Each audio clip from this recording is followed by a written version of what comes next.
Kaninyo matalom nun niya ang Foundation Day usa ka celebration kung diin mauni ang panaghugpong sa matag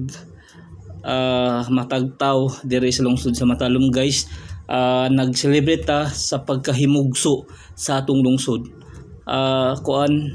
November 18 niya karon ang cultural nga mao ni nga gihimo ang natay mga pagsayaw-sayaw nya nay mga nga panaghiusa ba, medyo on guys, pero at least tinghuno nga siya.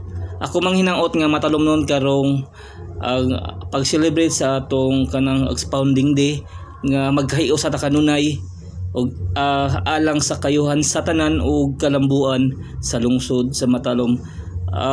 Managhiusa ta unya panaghiusa o pagtinabangay sa usa ka tumong alang sa kayuhan sa tanan ug kalambuan sa lungsod sa Matalom.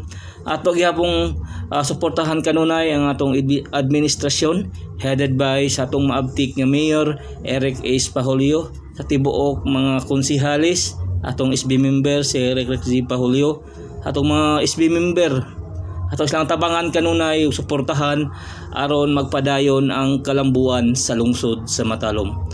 Happy Founding Day anniversary unya. Ako mang hinaot nga magmalipayon ta sa pag-celebrate sa ato ang kanang Founding Day celebration diri sa lungsod sa Matalom, November 18, 2023. Iko PP andam motabang sa lungsod ug moserbisyo sa katawhan sa lungsod sa Matalom. Once again, happy Founding Day anniversary. O ako mang mahinaot nga musimba ta og mapuhon kay dunay misa diri sa ato ang munisipyo.